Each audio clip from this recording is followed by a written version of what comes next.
Doctor Christopher डंस ने अपनी ज़िंदगी में 38 सर्जरी की। वो एक न्यूरोसर्जन थे। रीढ़ की हड्डियों की सर्जरी किया करते थे, नसों की सर्जरी किया करते थे जो रीढ़ में होती हैं। जैसा कि मैंने कहा कि उन्होंने 38 पेशेंट की सर्जरी की, जिनमें से 2 की मौत बिस्तर पर ही हो गई, ऑपरेशन थिएटर के बिस्तर पे। 33 लोग हमेशा हमेशा के लिए बेड से कभी हिल भी नहीं पाए। और अमेरिका के इतिहास में डॉक्टर क्रिस्टोफर डंस ही एकमात्र ऐसे शख्स हैं जिन्हें जानबूझकर गलत तरीके से मरीज की सर्जरी करने के लिए आजीवन कारावास की सजा सुनाई गई। डॉक्टर क्रिस्टोफर डंस ऐसा करते थे, उसमें उनकी मानसिक स्थिति का सबसे बड़ा हाथ है। और उनकी ये मानसिक स्थिति बनी कैसे, ये जानने के लिए हमें चलना होगा उनके बचपन के दिनों में। उनके पिता के साथ उनका क्या रिलेशन था, उनके पिता उन्हें क्या कहते थे। डॉक्टर क्रिस्टोफर डंस आखिर डॉक्टर क्यों बना, ये भी जानिए। डॉक्टर क्रिस्टोफर डंस के पिता का कहना था, उनका उसूल था कि अगर आप अपने करियर में जो भी काम करते हो उसमें अगर वर्ल्ड में ग्रेटेस्ट नहीं हो तो यू आर जस्ट नथिंग। और ये बात वो लगातार क्रिस्टोफर से कहते थे। उनके पिता का नाम था गिलबर्ट डंस, जो बहुत ही सख्त थे। और उन्होंने क्रिस्टोफर को इतना ज़्यादा टॉर्चर किया इस बात से कि तुम ग्रेट बनो, ग्रेट बनो। क्रिस्टोफर को ये बात पूरी तरह से समझ में आ गई कि उसे बिना ये किए हुए, ग्रेट बने हुए कोई दूसरा रास्ता नहीं है इस दुनिया में, इस घर में सरवाइव करने का। वो खुदा बनना चाहता था। अब मैं आपको कहानी वो सुनाता हूँ कि क्रिस्टोफर डंस डॉक्टर बाद में बना। पहले जब वो 10-12 साल का था तो वो एक फुटबॉलर बनना चाहता था, क्योंकि फुटबॉलर का नाम, शोहरत, दौलत पूरी दुनिया में मशहूर होता है। लेकिन 10 साल की उम्र से 20 साल की उम्र तक पढ़ाई के साथ साथ फुटबॉल ग्राउंड पर वो फुटबॉल की प्रैक्टिस करता रहा, टीम में जगह बनाने की कोशिश करता रहा, लेकिन ऐसा कभी नहीं हो पाया। क्योंकि क्रिस्टोफर पहले तो एक प्रेशर में था कि उसके पिता का जो कहना था कि तुम ग्रेट बनो जिस फील्ड में भी हो, लेकिन फुटबॉल के मैदान पर वो बुरी तरह से विफल हो गए। सामने वाले जो लड़के थे वो उनसे बेहतर खेलते थे। शायद ऐसा हुआ होगा कि कोच ने उन्हें फुटबॉल ग्राउंड से बाहर का रास्ता दिखा दिया, या खुद उन्हें समझ में आ गया कि मैं एक फुटबॉलर तो नहीं बन सकता। लेकिन अब 20 साल की उम्र हो चुकी थी, क्रिस्टोफर डंस करते क्या? तो उन्होंने शायद कहीं से पता किया या खुद सोचा या उनके पिता ने कहा, इसका कोई रिसोर्स तो है नहीं। लेकिन फुटबॉल को छोड़ने के बाद उन्होंने न्यूरो सर्जन बनने का फैसला किया। शायद इसलिए क्योंकि अमेरिका में एक न्यूरो सर्जन का जो ओहदा है, जो वैल्यू है, जो रिस्पेक्ट है, वो किसी फुटबॉल प्लेयर से कम नहीं है। दौलत, शोहरत, नाम सब एक फुटबॉल प्लेयर के बराबर ही है। और पूरी दुनिया में जो सर्जन होते हैं, खासकर स्पाइन सर्जरी करते हैं, उनकी बहुत इज्जत होती है, क्योंकि ये बहुत ही बारीक काम है। अब आप गौर से थोड़ा देर सोचें, वीडियो को पॉज करके, कि एक लड़का 10 साल तक फुटबॉल खेल रहा है, जहां ताकत, स्टेमिना और क्विक डिसीजन पर सब कुछ होता है। वो लड़का अचानक एक सर्जन बनता है, जहां पर प्रिसाइज डिसीजन लेना पड़ता है और बहुत सोच समझकर ब्लेड को रीढ़ की हड्डियों और नसों के बीच चलाना पड़ता है। कॉन्ट्राडिक्शन बहुत बड़ा है ये। लेकिन क्या हो जब एक इंसान डॉक्टर की डिग्री पाने के लिए वो सब कुछ करे जो पूरी तरह से गलत था। डॉक्टर क्रिस्टोफर डंस डॉक्टर बना कैसे, उसके बारे में बताता हूँ। क्रिस्टोफर डंस जब फुटबॉल खेलते थे तो उन्हें बहुत दर्द होता था, जो सभी को होता है। ऐसे हालात पे पेन किलर और कई तरह की एलएसडी भी लेनी पड़ती है।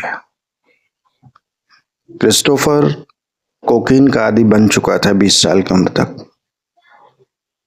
वो ड्रग्स लेता था अपने शरीर के दर्द को कम करने के लिए। जब फुटबॉल उसने छोड़ा तो पूरी तरह से कोकीन के गिरफ्त में आ चुका था। अमेरिकन मेडिकल सिस्टम को उसने पूरी तरह से ध्वस्त कर दिया।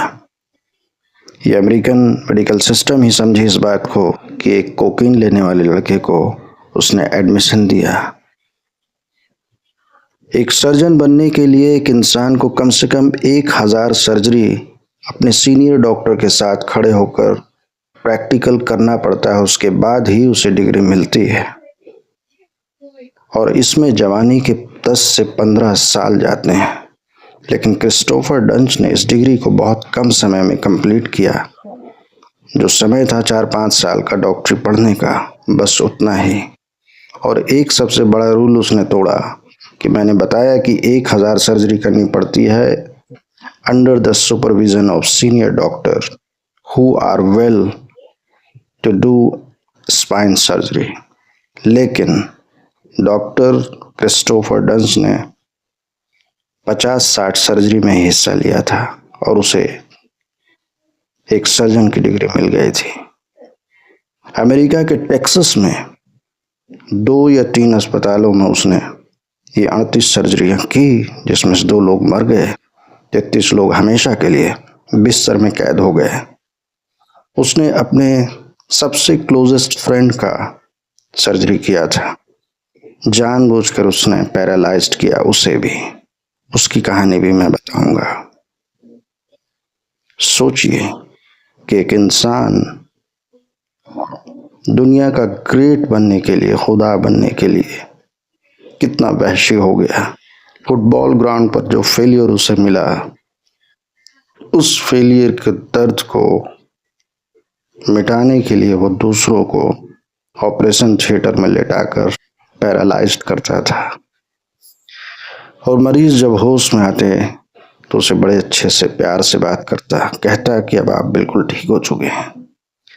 मरीज सप्ताह दिन, 10 दिन, 12 दिन, 15 दिन, 1 महीने इंतजार करता कि अब उठ जाएंगे, लेकिन ऐसा कभी नहीं हुआ। तो आखिर डॉक्टर क्रिस्टोफर डंच फिर कैसे काम करता रहा? जब 2 मरीज मर गए, 33 लोग बिस्तर से कभी उठ नहीं सके, मतलब उसने 38 सर्जरी जो की उसमें से एक भी आदमी सही नहीं हो पाया। फिर भी वो 2-3 अस्पतालों में 3-4 साल तक काम करता रहा और उस पीरियड में ही 38 सर्जरियां उसने की जो सब विफल हुई। तो ये अमेरिकन मेडिकल सिस्टम का सबसे बड़ा ब्लंडर था। कोई भी सर्जन जब अस्पताल में काम करता है तो उस अस्पताल की साख पूरे शहर में होती है दांव पर लगी हुई।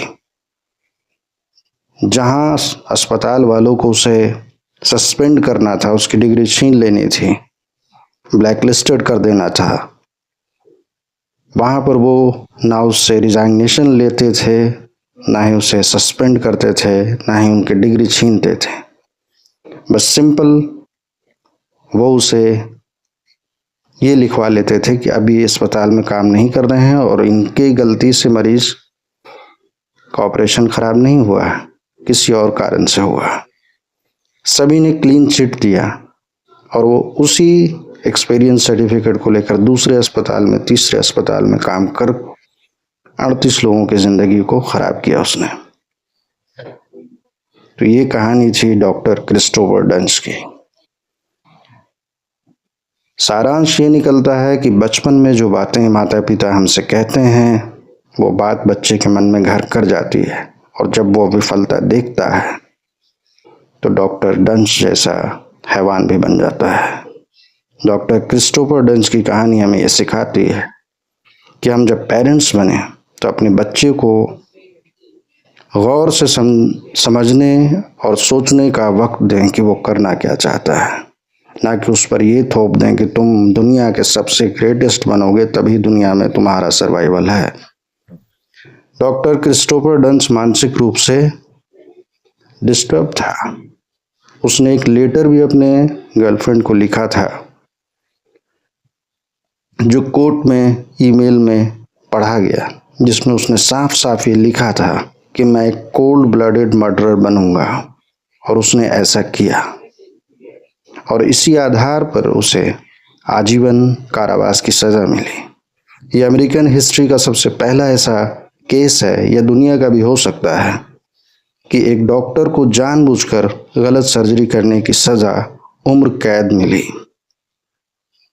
लेकिन अगर पहली सर्जरी खराब करने के बाद या दूसरी के बाद ही अमेरिकन मेडिकल सिस्टम इस बात को गहराई से देखता, उसे निकाल देता इस प्रोफेशन से, तो बाकी 36 लोगों की जान नहीं जाती या जिंदगी उनकी खराब नहीं होती।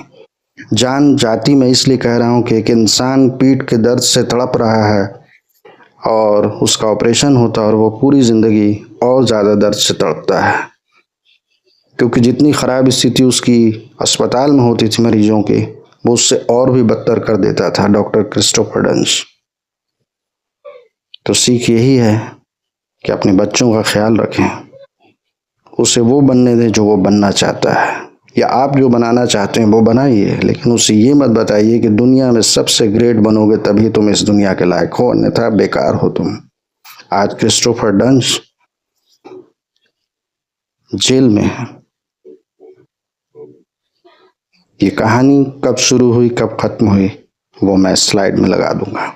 रिसोर्सेस, जो भी बातें मैंने कही वो सब इंटरनेट पर उपलब्ध है, वहीं से मैंने पढ़ा और उन बातों को ही आपको शेयर किया है। धन्यवाद। रियल क्राइम टेल्स को देखते रहें। द व्हाइट कोट सीरीज में अगली एपिसोड भी जल्द आएगी, जहां बताऊंगा कि जिस डॉक्टर पर हम बहुत भरोसा करते हैं, कभी कभी वो डॉक्टर एक जल्लाद से भी ज़्यादा खतरनाक होता है। तो be careful before you go to any hospital, क्योंकि हॉस्पिटल में ही हम आंख बंद करके हर चीज़ पर भरोसा करते हैं।